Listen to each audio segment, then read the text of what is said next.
Hey, this is Dirk for Poker VT. In this video, I'm going to be doing some play on Carbon and Cake here. And I actually wanted to do some theory videos, but something actually came up, which is pretty exciting.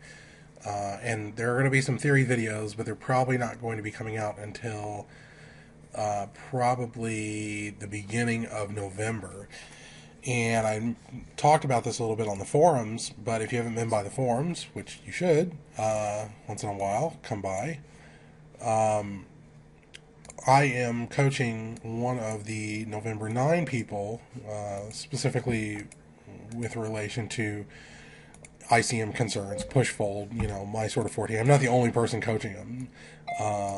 And there will be a lot of videos that come out of that.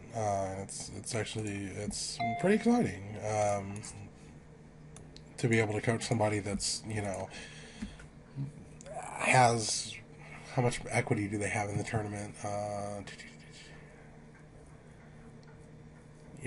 like $3 million in equity in a tournament is kind of cool, and especially for somebody, here's a time when at the final tables of these big tournaments, if you know that, even if you just have a day in advance or something like that to go over things, it can really benefit you. So to hire a coach seems like a decent sort of idea. And I have already had one session with him, and then we're going to have a much longer one here in a bit. But in all fairness to him, the videos that are going to come out of this, I'm not gonna put any of those up on Poker VT before the final table takes place. So I don't think that would be fair to him. All right, I got some more tables here. I'm still kind of like loading up tables here, and I may pull one of these off here. Just so I can get the cake table up instead. So, whoops. Oh man, I didn't want to do that. Alright, let's see how this fits. It sort of fits. Alright, and we got another one right here. So that started.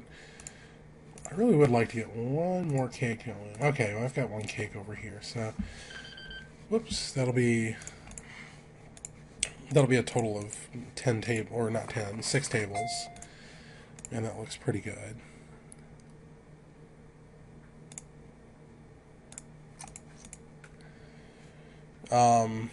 But yeah, anyway, back to that. Those videos, which I haven't really even recorded yet, but I know what I'm going to do, and then we'll have some more sessions between now and then, and it'll probably be a good 4 or 5, maybe even 6 hours or something like that.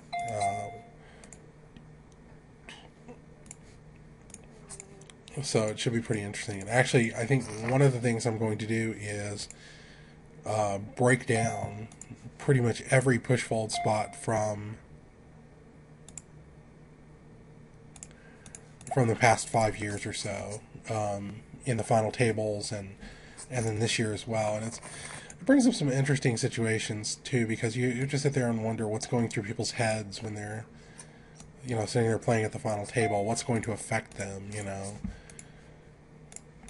so that's some pretty interesting stuff, I think.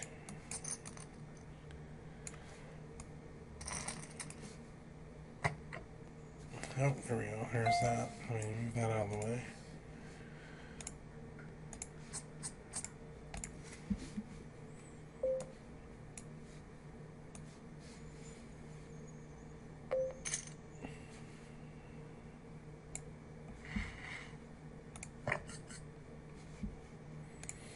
I think all the hands over here have basically played themselves thus far. I haven't really gotten involved in anything. Got involved in one off screen here, not the one I took off screen though, with Ace King pre-flop raise. I can bring that up and show that to you, but it wasn't very exciting. It was 2 limpers. I raised Ace King. One of them called. Then they check folded to my C bet on a 2-2-3 flop. So pretty standard play there. And then in all the rest of the tables here, nothing really has been going on. But yeah, like I was saying about the theory videos, I like throwing in a theory video every now and then, especially if I have a good idea for it. And I haven't really had a lot of good ideas for theory videos lately. I feel like I've done quite a few of them. And maybe certain subjects that I covered before, maybe I want to cover in more depth. So that's actually going to be one of the videos. It's going to be kind of a expansion of the video I did on bubble factor. So the bubble factor video is nice in a really, really general sense. But then if you want to figure out, okay, well, how do we use the, aside from just knowing that we should be tight on the money bubble and on the final table bubble, how do we use the bubble factors during play? And how do they change if we have a big stack or a small stack and all this other stuff. So it'll be a much more specific video about bubble factors.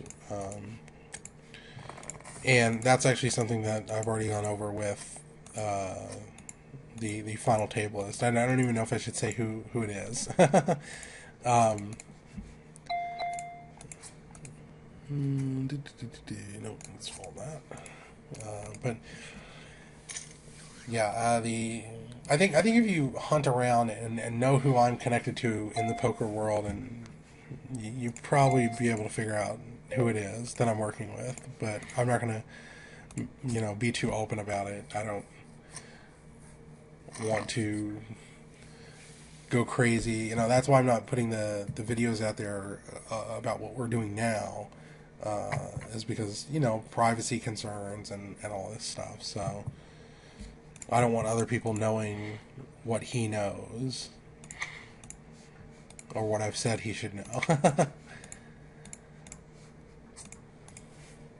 Yet, anyway.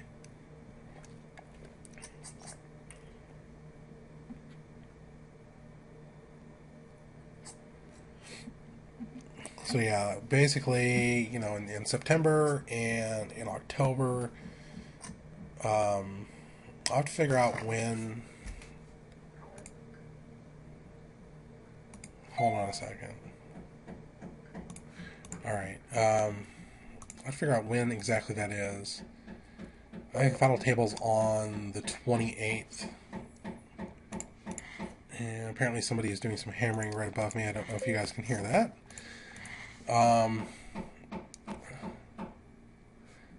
guess we'll just have to deal with it here for a little bit. But yeah, the final table I think starts on October the 28th, and then typically there's a day off or whatever, and as they get down to the final 2 or 3 or whatever, and then they come back the next day. So that should probably be out that week. I'll have it uploaded by then, so it can be available to be published the week of the final table.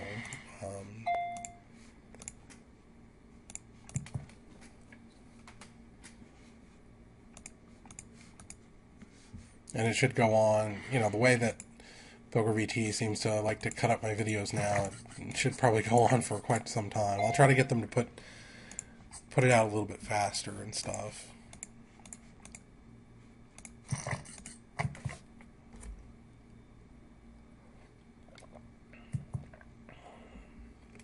So far not much has gone on at either of these tables. I haven't really paid attention either because I'm sitting here blabbing about videos that are coming up, so let's see, is anybody like multiple tables here? I'm actually on 4 tables of carbon here. This ace-10 like too early to open up. Sometimes I might open it from late position, especially against tighter blinds, but not here under the gun. It's a really standard sort of fold. Same here with this ace-3 suited. That's even worse, and we're even earlier because we have everybody at this table. And once again, because this is a 1, 2, 3, 4, 5, 6, 7, 8, 9, 10 player table, this pays out 4 spots. This is not one of the 9 max. And 1, 2, 3, 4, 5, 6, 7. Yeah, I've got 10 on the other cake table I'm on as well. So those pay 4 spots. The carbons pay 3.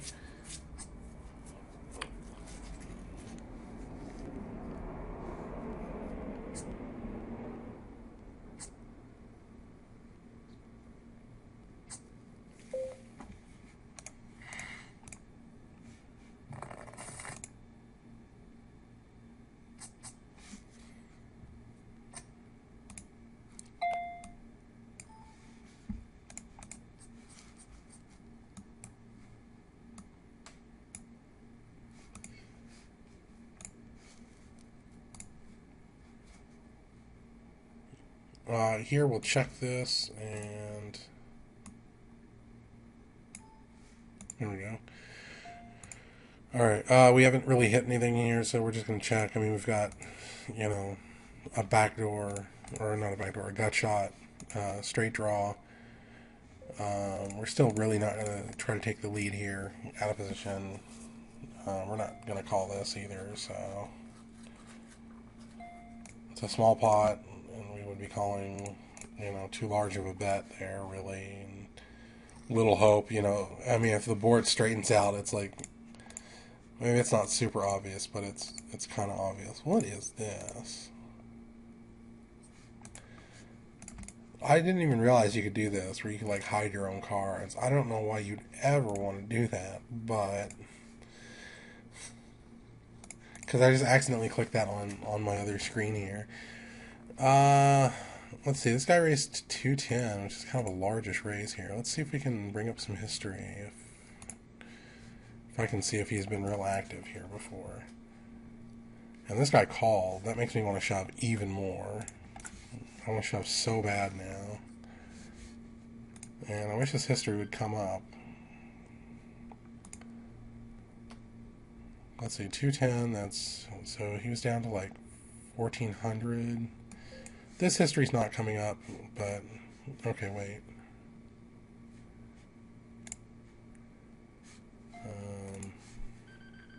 Whatever, let's go for it. I really like doing it after this guy called, because this guy's got like half a stack, and he called, and so he probably doesn't have anything. And this guy, you know, maybe ace king or ace queen or something like that. That's what I hope. Yep. I mean, typically that's what I see a lot of, is when people, like bad players at low limits, make these like really large raises. Like they never have like a really, really good hand. Like they never have aces. Like nobody ever does that with aces. But you see that with people, and here I'm going to raise, of course. I wish this would be a little bit better. You see people do that with like ace king and ace queen because they don't want to get sucked out on. And I mean, yeah, it's a possibility that somebody has a really good hand or something, but here, if anybody re-raises me, I'm just going to shove. If this guy shoves, I'm shoving. This is like not the best flop in the world. If he leads out, I'm just going to fold. And that makes it really easy for me. So we're just going to fold here. Like, it's not like a super wet flop or anything, but, you know, there's two overs, and, you know, a lot of his calling range contains one of those cards. And I mean, I have a little bit of folding equity, but not like a great deal. Here we're just going to fold this. We'll fold that. Am I sitting out down here? No. Okay. Here we'll fold this.